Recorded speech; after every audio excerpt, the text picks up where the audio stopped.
I wanted to work through an example of rotational motion that involves both rotational energy and angular momentum. And it's this problem involving a puck that is rotating in a circle. It's attached to a string, which provides the tension force for it to rotate in a circle. And that string is passed through a hole in a table, and the puck is initially rotating in a circle of radius 0.4 meters. The string is pulled downwards at a distance of 0.15 meters. And so finally the puck is rotating in a smaller circle, a radius 0.25 meters. Now, in this problem, we've got a rotating object with a certain radius, and we've decreased the radius of the rotation. So this problem is like the problem of the ice skater spinning on the ice. The ice skater initially has his or her arms outstretched and a certain moment of inertia and a certain angular velocity. And then the ice skater pulls in his or her arms, changes his or her moment of inertia, and correspondingly affects their angular rotation, their angular velocity. And so an interesting thing when the ice skater pulls in his or her arms and changes his or her motion, or when somebody pulls the string on the puck and changes the puck's motion, is that while the angular momentum of the ice skater is conserved during that change, and the angular momentum of the puck is conserved during this change, there's a transfer of energy. And you can see that there must be a transfer of energy because initially the puck was rotating slower, and then it's rotating faster when we pull the string in. So the kinetic energy has grown. Initially, the ice skater is spinning slowly. Finally, the ice skater is spinning faster. There's also a change of kinetic energy there. So when the ice skater pulls in his or her arms, or when we pull on the string to change the rotational motion of the puck, although the angular momentum is conserved, we are transferring energy. We are doing work in pulling in our arms or pulling on the string, and there's a corresponding change in kinetic energy. So we're going to work out the amount of work that's done. We're actually going to work it out by figuring either from the perspective of the rotation, the change in rotational kinetic energy, or we can actually think about this problem from the perspective of the translational motion of the puck and the change in translational kinetic energy. So we're going to do it both ways. So before I start the calculation of the work done from changing kinetic energy, let me just make a sketch of the motion of the puck before the string's pulled, after the string's pulled, and annotate the sketch with the things we know, the things we don't know.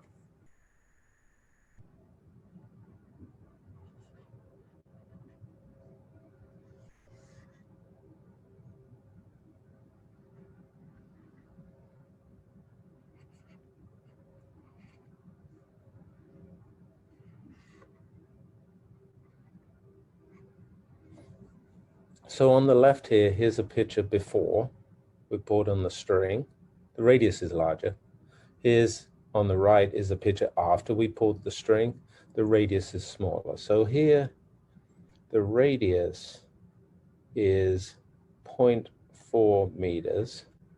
And then on the right here, afterwards, the radius is 0.25 0.25 meters, 0.15 meters less than the initial radius.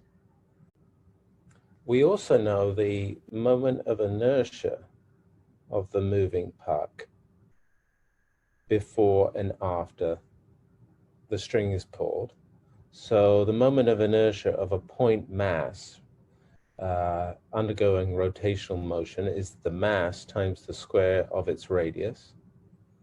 And we know the mass in this problem, and we know the radius in this problem, so we can calculate the moment of inertia. And I figured it out. It's 0.026 kilogram meter squared. And likewise, we can calculate the moment of inertia after the string is pulled in.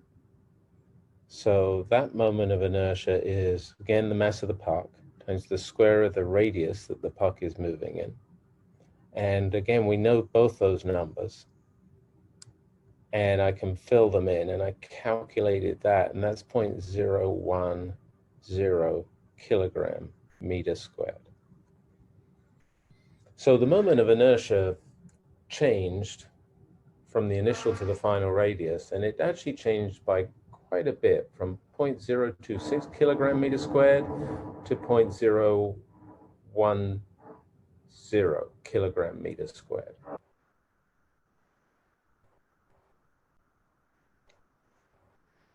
We also know the initial velocity of the puck.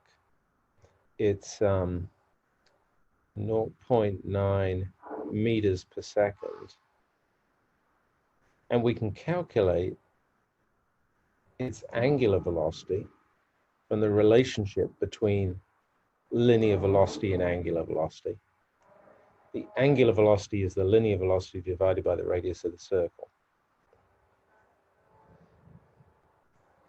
And that is 2.25 radians per second. After we pulled in the string, we don't know the final linear velocity, so we've got to figure that out. And we don't know the final angular velocity. We'd have to figure that out too. And actually, the first step in solving this problem is I'm going to calculate these final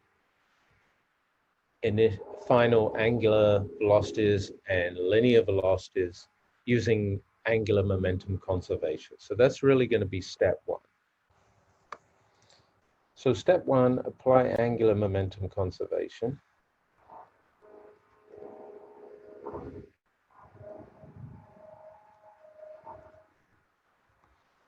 That says that the initial angular momentum, L1, equals the final angular momentum, L2. Now, from the definition of angular momentum, it's the product of the moment of inertia and the angular velocity. That means that I1 omega 1 must equal to I2 omega 2. So that's a relationship between the initial and final angular velocities. And we could use that to solve for the final angular velocity because we know the initial angular velocity. So that would be useful to us. And that's one way of solving this problem. Another way we could solve the problem is that we could write the angular velocities and the moments of inertias in terms of the mass and the velocities before and after we pulled on the string. Let me do that.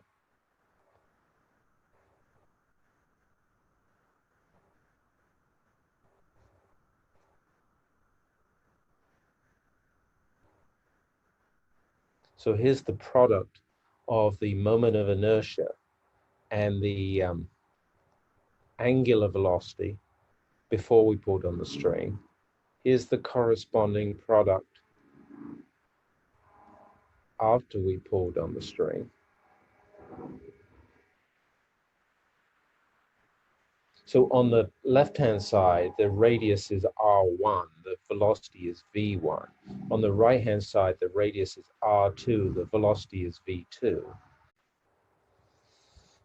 And if you simplify this, you get a relationship between the initial radius and the initial velocity, and the final radius and the final velocity. You get the following, that r1 v1 equals r2 v2. So actually what we found is we can find either the angular velocity after we pulled on the string from the initial angular velocity using this upper equation, or we could find the linear velocity after we pulled on the string from the initial linear velocity using this equation here. You could use either of these. And I went ahead and did it both ways. If I solve for omega 2 using equation number 1, so that would tell me that omega 2 equals omega 1 multiplied by the ratio of the initial to the final moment of inertia. I get 5.76 radians per second. Or I could use the second equation where I could solve for the final linear velocity using this second equation. It would tell me that the final linear velocity is the initial linear velocity times the ratio of the initial radius to the final radius. When I did that, I got 1.44 meters per second.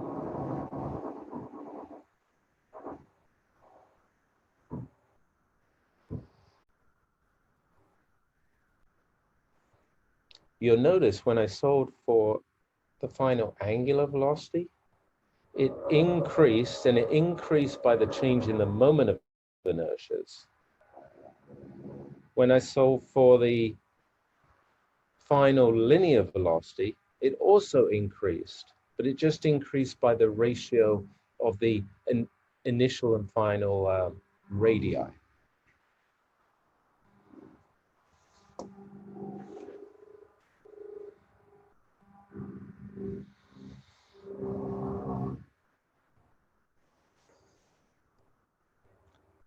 The second step then is to find the work done. And to find the work done, we're going to use the energy work or work energy relation.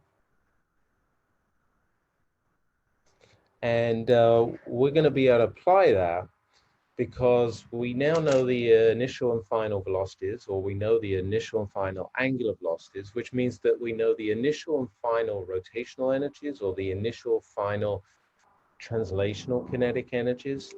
And so we can figure the change in translational kinetic energy or change in rotational energy, which will be equal to the work that's done. It's equal to the energy that's transferred.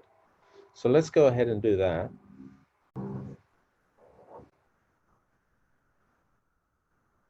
So one way I can solve this is to calculate the work done by thinking about the change in translational kinetic energy of the puck.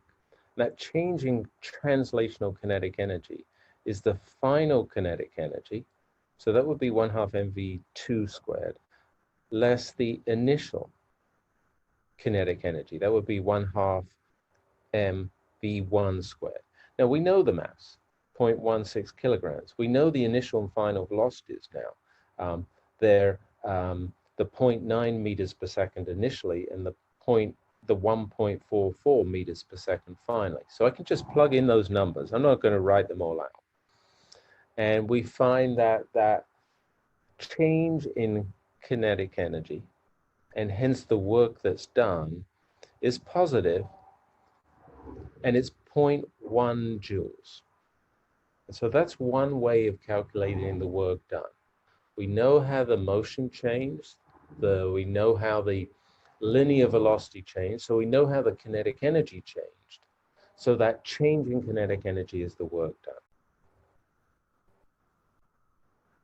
So the second way you can solve this problem is to calculate the work done from the change in the rotational kinetic energy.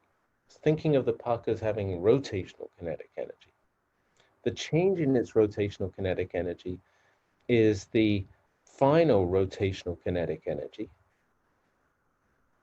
So that's 1/2 times the moment of inertia times the square of the final angular velocity, less the initial rotational kinetic energy. So that's 1/2 of the initial moment of inertia times the square of the initial velocity, angular velocity. And again, we know the initial and final moments of inertia. We calculated them. We know the initial and final angular velocities. We calculated them too. And so we can just plug in the numbers. And if you do that, you get 0.1 joules again. So that is to say that we can think of this problem of the change in rotational motion of the puck when the string is pulled in. We can think of it in a couple of different ways. We can think of it from a rotational energy perspective or a translational kinetic energy perspective. We can think of it from the perspective of the angular velocities or the linear velocities. But either way, when we calculate the change in energy associated with the motion of the puck, whether we do it rotationally or translationally, the amount of work that is done is 0.1 joules. There's just different ways of thinking about it, different viewpoints for thinking about it. And so that's an example. This problem's a nice example of both angular momentum conservation and energy transfer.